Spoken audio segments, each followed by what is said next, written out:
In the headlines, first, in the United States, a prominent British commentator critical of Israel is detained by American authorities, igniting a global outcry over political speech and border controls.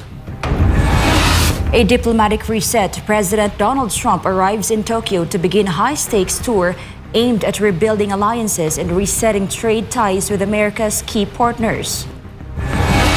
Brazilian President Luiz Inácio Lula da Silva backs Malaysia's bid to join the BRICS alliance, calling it a step toward stronger global South cooperation. Anything you want. President Trump praises Japan's first female Prime Minister Sanae Takaichi and vows to Washington's enduring support for Tokyo. Meanwhile, in the Middle East, hundreds of Iraqi refugees depart the Al-Hawl camp in Syria, returning home to Nineveh in one of the year's biggest organized repatriations. In Europe, 10 defendants stand trial in France accused of online harassment against First Lady Brigitte Macron over false gender claims. Back home in the Philippines, the Independent Commission for Infrastructure moves to finalize rules on live streaming its hearings, seeking to prevent political grandstanding and trial by publicity. I'm Angel Pastor. Newsline World starts now.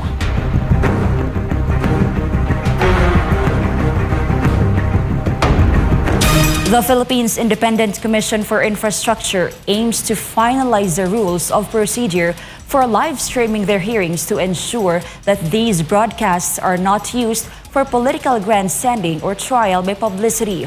More on this from Jason Rubrico. The Independent Commission for Infrastructure did not hold any hearings on Monday, October 27, 2025. According to ICI Executive Director, Attorney Brian Husaka, the Commission is currently focused on drafting the rules of procedure for live streaming their hearings related to anomalous flood control projects. We were busy discussing the rules of procedure with regard to live streaming. The same is still being discussed, and we will be drafting it hopefully soon.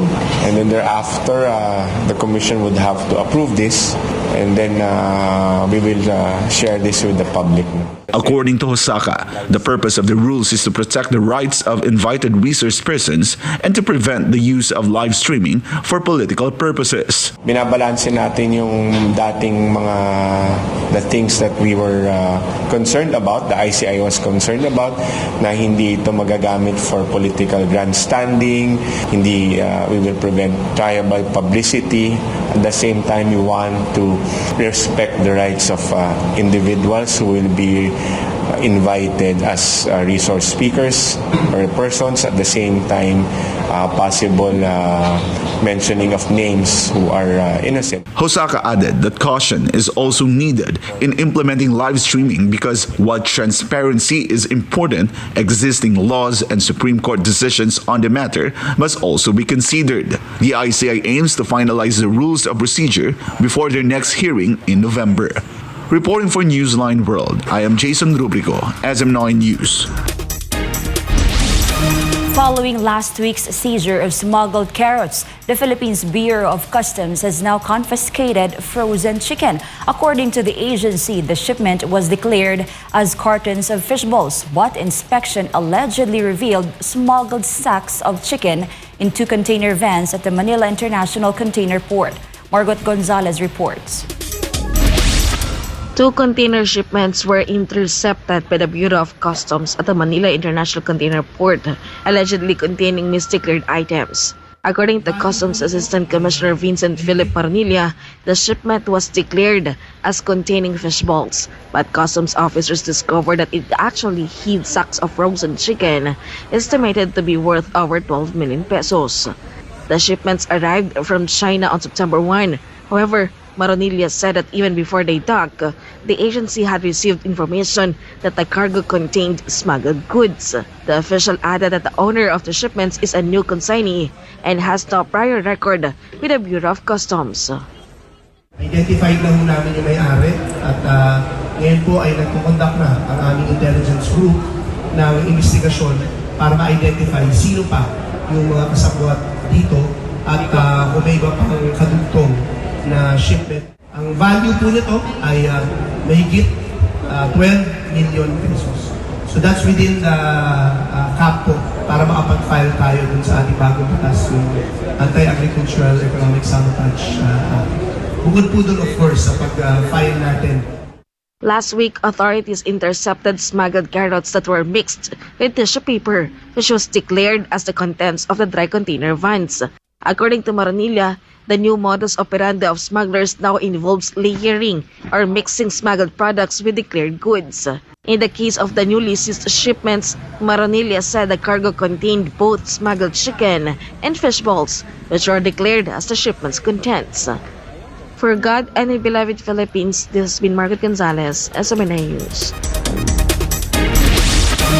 Several residents of Davao City are angered by former Senator Antonio Trillanes' latest remark against the city. Trillanes called it fake news that Davao is the safest city in the country. Find out how Davaoeños are fighting back in MJ Mondijar's report. Former Senator Antonio Trillanes IV called it fake news that Davao City is one of the safest cities in the Philippines. In a TV interview, Trillanes said that instead of being the safest city, it is actually dangerous for its residents. But during our rounds, the residents had different reactions to what Trillanes said. Bot na. Bot na sir, bot. Dili siya taga diri, wala siya kahibalo kung sa ang tinuod sa Davao City. Hindi, totoo yan. Bakit po? Kasi makita mo talaga dito sa Davao City, peaceful masyado, malinis. O, di ba? Others added that Trillanes himself is the fake news. It can be recalled that Davao City ranks second as the safest city in the Philippines according to the World Travel Index or WTI, which recorded a safety score of 80.73%. According to WTI, the results are based on the perception of Davaoeños and visitors regarding safety and security in the city. In the world rankings, Davao City placed 1,132nd, following Dumaguete City, which ranked 1,097th with a safety score of 81.53. Really, Tinod, that's fake news. Bakit, ma'am? Kasi ang Davao is very safe. Maski unsang oras ka mula ka, walay magkuhan, mahilabot. For me, hindi siya totoo po because ang daming mga turista na dumadayo dito sa Davao. Oo, it's not true. Life is here. Hindi po yan totoo. Ang kanaya istorya, layo ra kay tinod na sir. Ano man, sir? Peaceful man yun ang Davao, sukad basama nandun sa anak, yung katapang duha ka anak na nangagi. Well, alam mo naman si Mr. Trillanes, talaga namang ewan ko, ano ba nakikita niya sa Davao, bakit minamasama niya ang sitwasyon ng city. Well, the people of Davao City can attest to the safety of the city. Davao City First District Councilor Ocampo emphasized that there is a culture of security among the city's residents. What is this exactly? Councilor Ocampo stressed, this is the kind of culture that was inculcated under the leadership of the former President Rodrigo Roa Duterte. Kasi ito isang paraan na kung paano ang buong komunidad ay nagtutulungan, nagkakaisa laban sa terorismo, laban sa droga at kriminalidad. So naging kultura na yan ng mga tiga Davao. Na whoever leads the city, nandun na yan. it is the residents' vow to continue their citizens reporting together with the PNP against any form of crime and wrongdoers entering the city. Reporting for Newsline World, this has been MJ Mondijar's, SMNA News. The Office of the Ombudsman asserted that Sara and Curly Discaya can no longer serve as state witnesses due to their lack of cooperation in the investigation in the Philippines. Instead, they are now considered hostile witnesses who may face charges for the crimes they were involved in. This story from Sheena Torno. If the Office of the Ombudsman were to be asked, the couple Sara and Curly Discaya should have their protection withdrawn. This follows their refusal to cooperate in the investigation into the anomalous flood control projects in the country. This was asserted by Assistant Ombudsman and spokesperson Miko Clavano after the Discaya couple stopped cooperating with the government. Yung pagtalikod nila sa gobyerno at yung refusal nila na mag-cooperate ay sa tingin ho natin part ng strategy nila na makakuha pa din ng something dahil siguro sa tingin nila napaka-importante ang mga statements na hinahawakan nila. But again, tignan na lang ho natin kung hindi pa rin sila mag-cooperate, kung gumulong na po yung ating proseso dito sa Office ng Ombudsman. Clavano further emphasized that the Diskaya couple can no longer serve as state witnesses. Instead, they are now considered hostile witnesses who may be charged in connection with alleged malversation of public funds, falsification of public documents, and other crimes they are involved in. Alam naman ho natin na higit 4,000 po ang sinalihan nilang bids around the country, and kahit anong scheme or scam na nakita natin sa DPWH, kasama sila. So it's impossible that they can be considered as a state witness for all those crimes that they've committed. Tignan na lang ho natin kung hindi pa rin sila magko-cooperate, kung nakakulong na sila. We'll see. Kasi lahat po talaga ng kabalastugan ng DPWH pinasukan na talaga ng Diskaya eh. So I don't think they're in any position to bargain with the government. Clavano added that the couple reportedly did not submit any sworn affidavit or sworn statement to the Department of Justice, and their affidavits submitted to the Senate were also lacking. The Diskaya couple is expected to appear before the Ombudsman once the preliminary investigation into the alleged irregularities in the flood control projects begins. For God and for my beloved Philippines, this has been Sheena Torno, SMNI News. President Ferdinand Marcos Jr. will focus on boosting the Philippine economy at the upcoming Asia-Pacific Economic Cooperation or APEC leaders meeting in South Korea. Marcos Jr. is set to travel to South Korea to attend the 32nd APEC leaders meeting to be held in Gyeongju from the 30th of October to the 2nd of November 2025, as announced by the Department of Foreign Affairs or DFA. In Malacanang press briefing held earlier, DFA spokesperson Angelica Escalona said the president's attendance is in response to the invitation of South Korean President Lee Jae-myung. Various leaders from 21 member economies or APEC are expected to attend the gathering, including Chinese President Xi Jinping and United States President Donald Trump. Marcos Jr. wants to promote the country's economic interests and strengthen the Philippines' relations with APEC members. Under the theme, Building a Sustainable Tomorrow, Connect, Innovate, Prosper, the meeting will gather leaders and representatives from APEC's 21 member economies.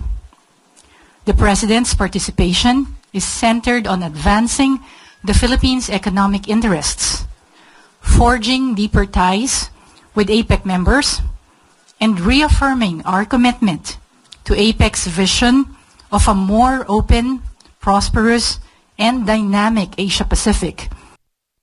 According to the DFA, 4 outcome documents are expected from the meeting, including leaders' declaration as well as statements on artificial intelligence, demographic change, and culture and creative industries. Meanwhile, despite issues of corruption, the Marcos Jr. administration believes this will not affect the country's ability to attract foreign investors. We do not really see it because what is happening now is really an expression of our democracy, what happens in our country, and patuloy din naman ang interest in the Philippines on the economic side. Aside from the APEC meeting, President Marcos is also set to attend the Leaders' Dialogue, the APEC Summit or CEO Summit, and the several bilateral meetings with various business leaders.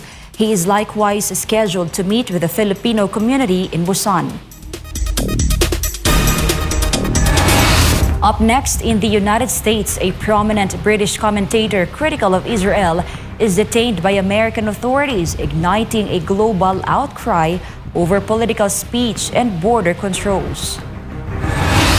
Meanwhile, in the Middle East, hundreds of Iraqi refugees depart the Al-Hawl camp in Syria, returning home to Nineveh in one of the year's biggest organized repatriations.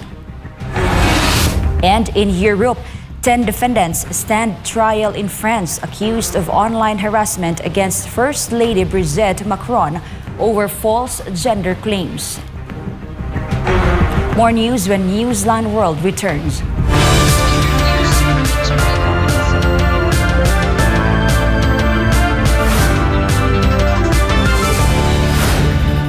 How to receive God's favor.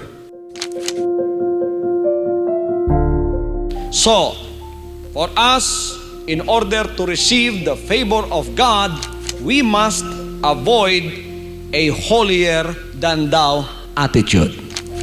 Importante sa harap ng ating Panginoon na tayo ay may kababaan ng loob na wag nating tingnan at mapagmataas tayo sa ating mga sarili. Isaiah chapter 57 verse 15.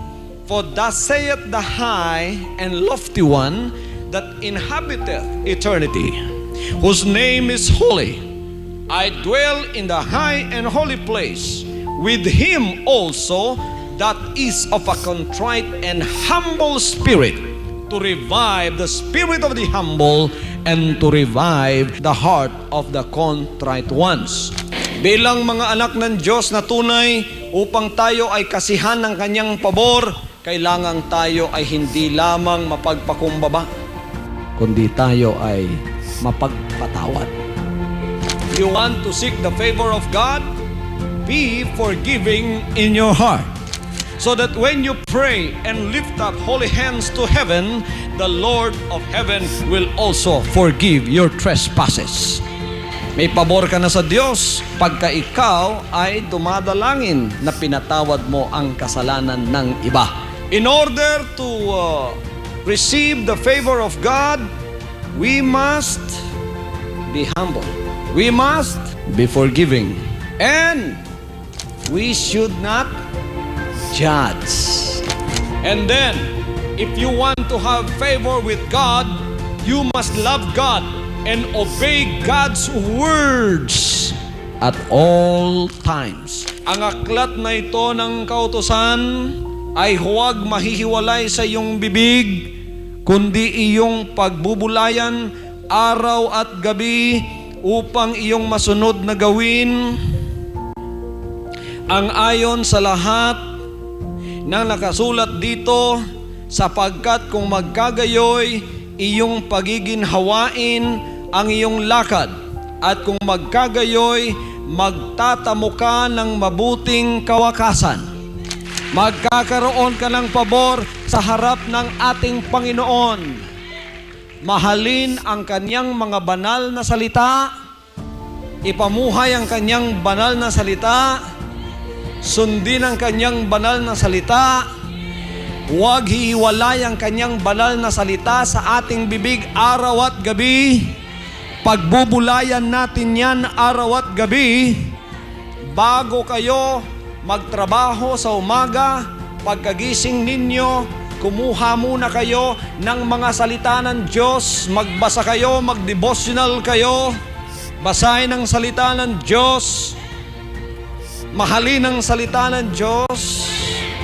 Huwag ilagay ang Biblia at patungan ng anumang klaseng libro. Kailangan yan ay nasa ibabaw ng lahat ng libro.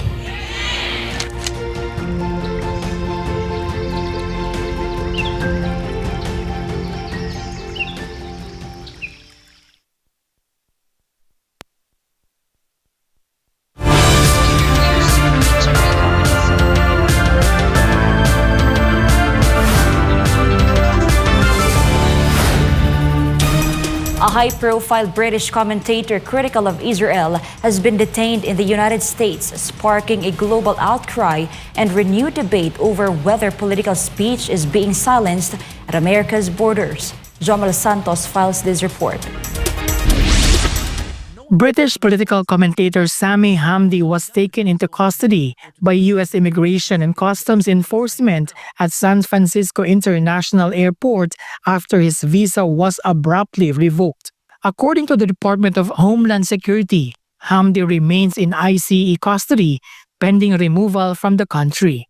Hamdi had just spoken at the Council on American-Islamic Relations gala in Sacramento and was scheduled to appear to another CAIR event in Florida before his arrest. His detention came after far-right activist Laura Loomer posted about his visit online, later claiming credit for alerting authorities.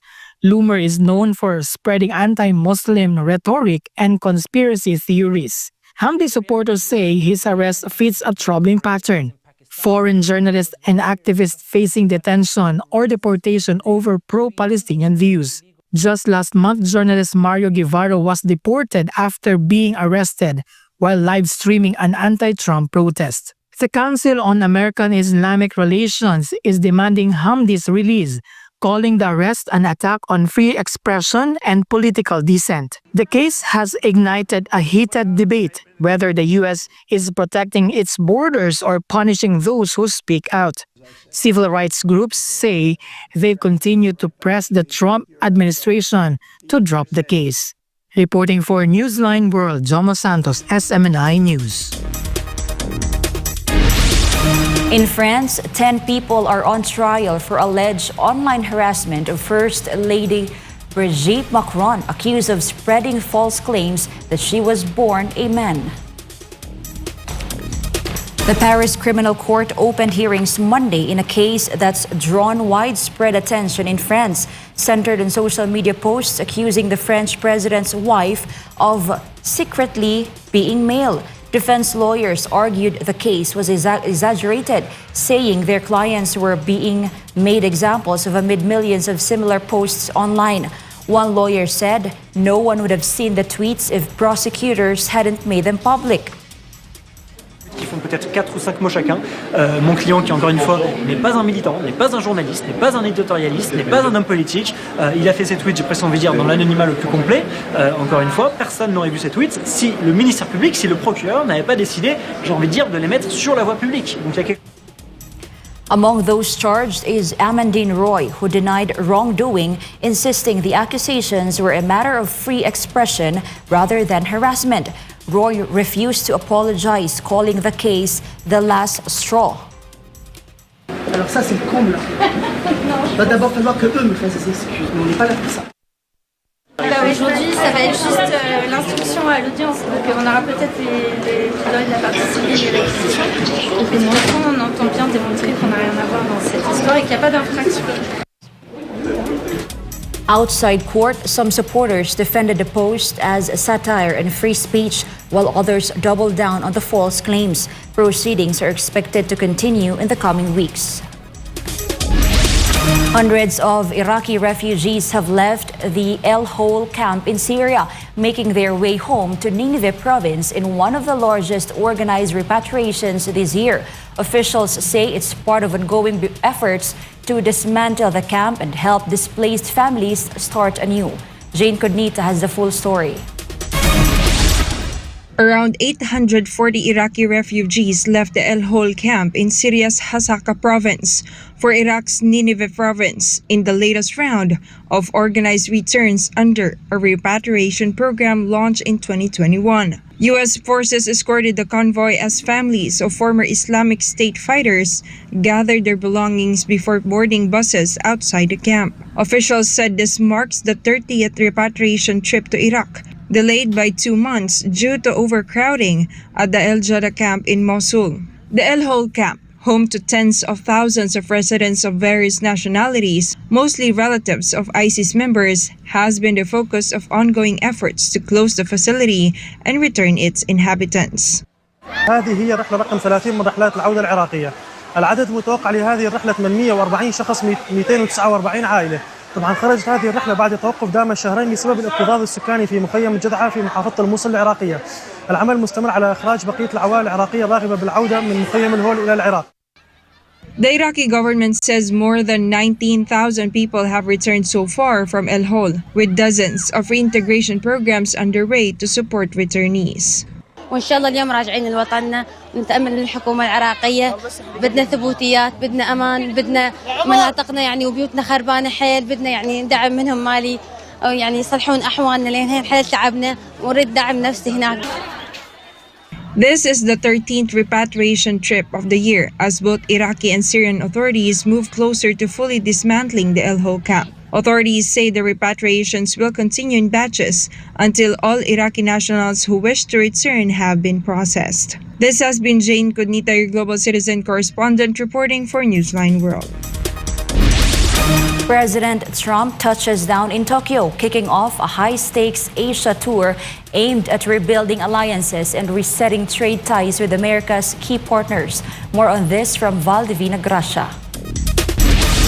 U.S. President Donald Trump arrived in Japan on Monday, the first stop in his three-nation swing through Asia. The visit seeks to strengthen America's alliances and ease tensions with China. Upon landing, Trump headed straight to the Imperial Palace, where he was warmly welcomed by Emperor Naruhito. During their brief meeting, Trump reaffirmed his commitment to promoting global peace, while the emperor expressed hope for an end to ongoing conflicts worldwide. Trump later met with Prime Minister Sanae Takaichi, Japan's first female leader. The two discussed trade, defense, and regional security amid growing economic competition in the Indo-Pacific. At the center of their talks was a new bilateral trade deal signed in July.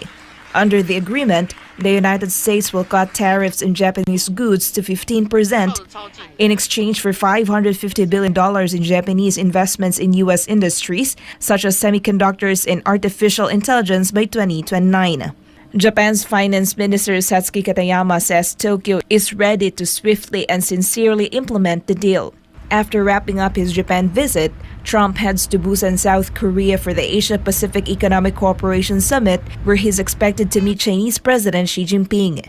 The meeting aims to ease tensions and end the months-long trade war between the world's two largest economies.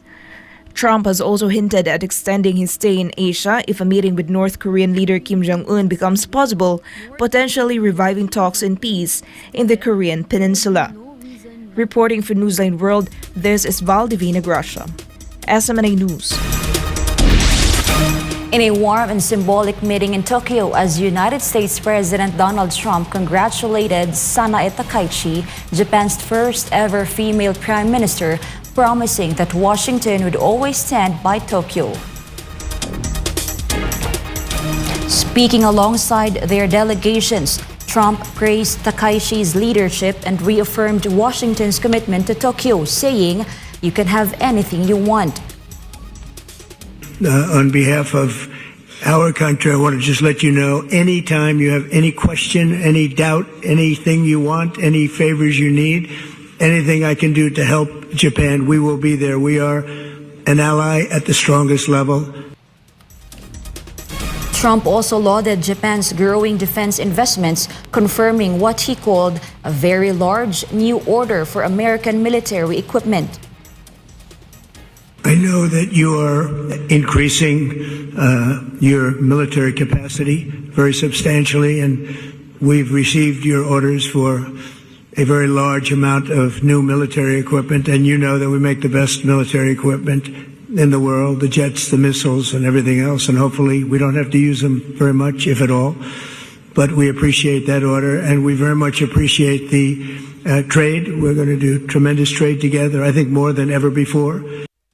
He also paid tribute to Takaichi's late mentor, former Prime Minister Shinzo Abe, calling him a great friend and a great leader. Takaichi has vowed to accelerate Japan's defense spending to 2% of GDP by next year, a historic shift for a country long bound by post-war pacifist policies. She cited perceived threats from China, Russia, and North Korea. Trump, meanwhile, said trade and defense ties between the two allies were entering, in his words, their best chapter yet. When we returned, Brazilian President Luiz Inácio Lula da Silva backs Malaysia's bid to join the BRICS alliance, calling it a step towards stronger global South cooperation. And in entertainment, rock icon Bon Jovi returns to the stage after vocal cord surgery. And from the hardwood to the greens, James Wiseman exits the Pacers, McClung steps in. Newsline World will be back after the break.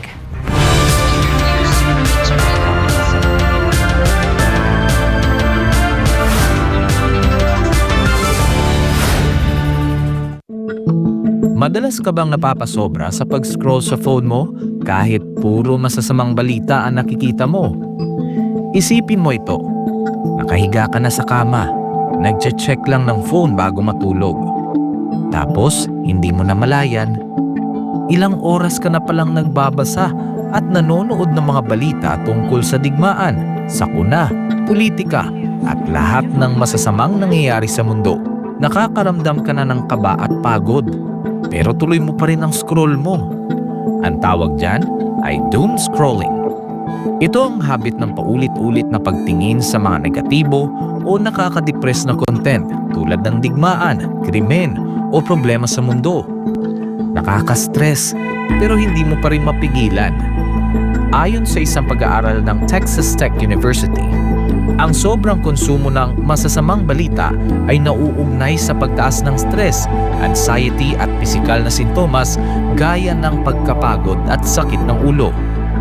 Ayon naman sa Harvard Health, ang doom scrolling ay nagpapataas ng fight or flight hormones tulad ng cortisol at adrenaline na nakakapagpabigat ng isip at katawan. Nakakaapekto ito sa iyong mood, tulog at maging sa mental at physical health mo. At kapag naman puro memes at random na content ang pinapanood mo ng sunod-sunod hanggang sa mawalan ka na ng gana na mag-isip at gumawa ng iba pang gawain, ang tawag naman dyan ay brain rot. Sa Gen Z at tinatawag na internet culture, ang brain rot ay overconsumption o sobrang tagal na panonood ng paulit-ulit, mababaw, magulo o walang saysay na content online hanggang sa parang manhid na ang utak mo. Kapag nasobrahan, syempre, nakakasama. Nawawalan ka na ng focus, nawawala ang motivation, hirap mag-isip ng malalim, parang lutang o foggy ang utak. Masaya sa simula, pero kapag sobra, napapagod ang isip mo. Nahihirapang mag-concentrate at parang lutang. Mas delikado pa ito sa mga bata dahil ang utak nila ay nasa proseso pa ng pag-develop. Kaya mas malakas ang epekto ng doom scrolling at brain rot sa kanila. Maaaring makaapekto sa pag-aaral, pag-iisip at pakikitungo sa iba. Ang higit sa 4 na oras ng screen time araw-araw sa mga kabataan ay konektado sa 35 to 88% na mas mataas na posibilidad ng depresyon, anxiety at stress. Base ito sa isang malawakang pag-aaral sa Brazil. Kaya, maging balanse. Magpahinga sa screen, magbasa, makipagkwentuhan, magdasal, maging present lagi. Alagaan ang iyong isipan. Kung anong itinatanim sa isipan mo, yun ang lalago.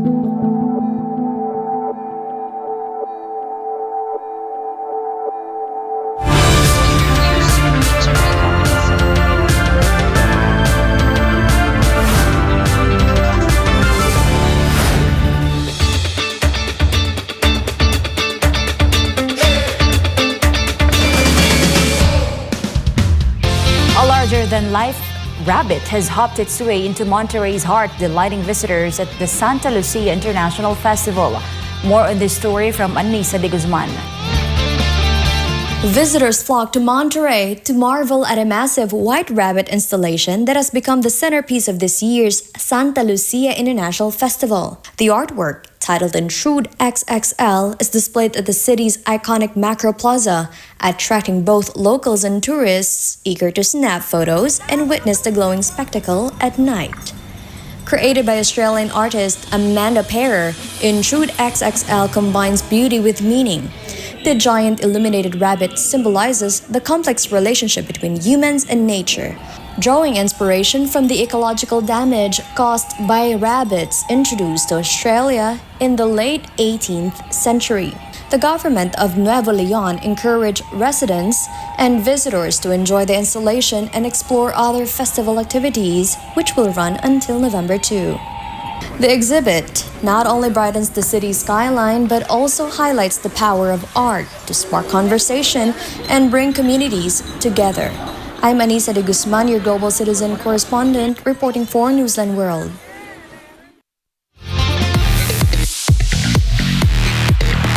In today's showbiz news, rock legend Jon Bon Jovi is hitting the road again after years of recovery from a serious vocal cord surgery that nearly ended his career. Meanwhile, Nicole Kidman made a striking return to the spotlight at Vogue World Hollywood, captivating the red carpet in an old Hollywood glamour following her recent split from Keith Urban.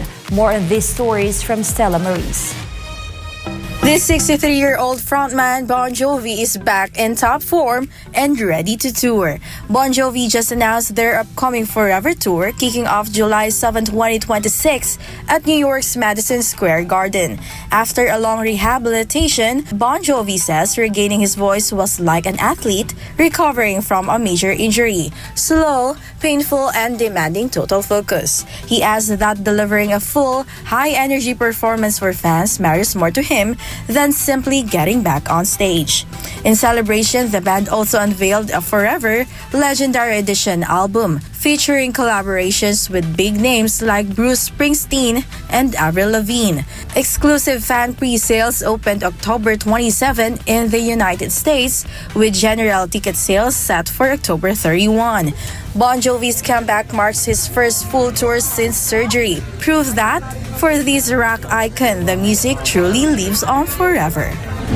Hollywood royalty Nicole Kidman turned heads at Vogue World Hollywood, dazzling in a custom Chanel gown that paid homage to screen legend Rita Hayworth's iconic look from Gilda. The Oscar-winning actress completed the old Hollywood ensemble with soft waves and a diamond necklace, earning praise from Vogue editors who called her appearance a masterclass in timeless elegance. It marked one of Kidman's first major red carpet appearances since confirming her separation from country star Keith Urban after 19 years of marriage. Despite personal challenges, the 57-year-old star exuded confidence and grace, captivating fans and photographers alike. Kidman later shared highlights from the event on Instagram, where social media users quickly dubbed her look Revenge Glam. The Vogue World Hollywood spectacle brought together big names from fashion, film, and music, but it was Kidman's radiant glow that stole the spotlight. From heartbreak to high fashion, Nicole Kidman is proving that elegance never fades. This is Stella Maurice, your citizen correspondent, bringing you the latest show buzz.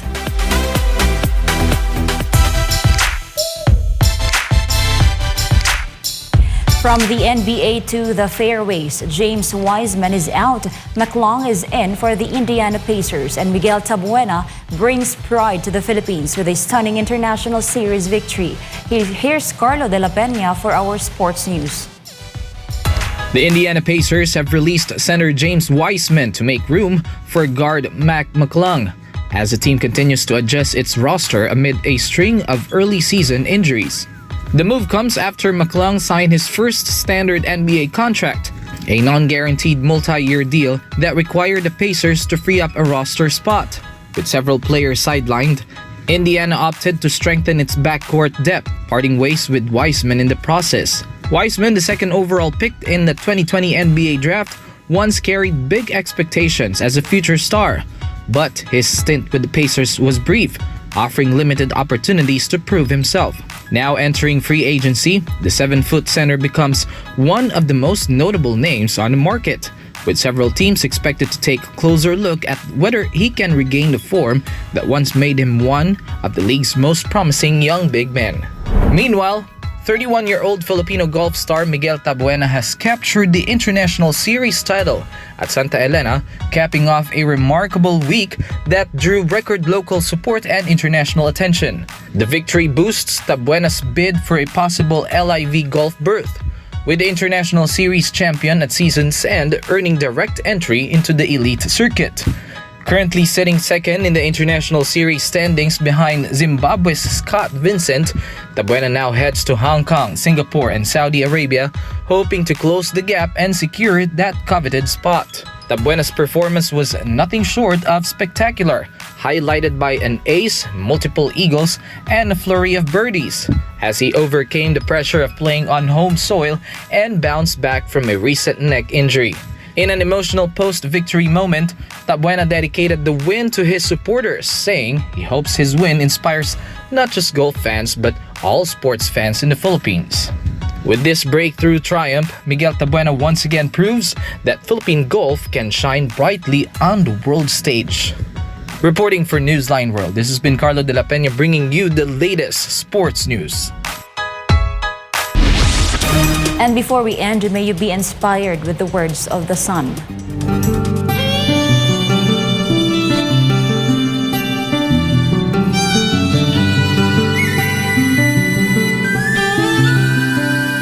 Nobody can stop me from preaching the core message of the Son and laws written in our hearts and the supreme law of the kingdom, which is love.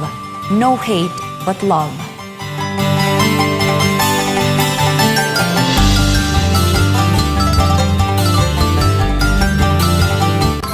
And for our Christmas countdown, it's only 58 days to go before Christmas.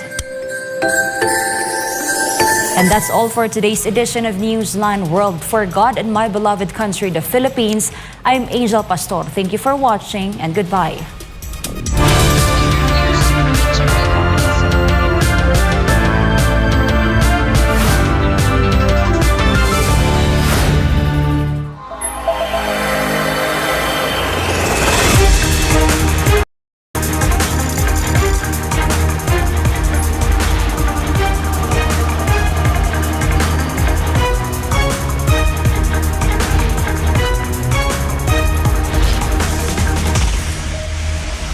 This is SMNI News Channel. Truth that matters.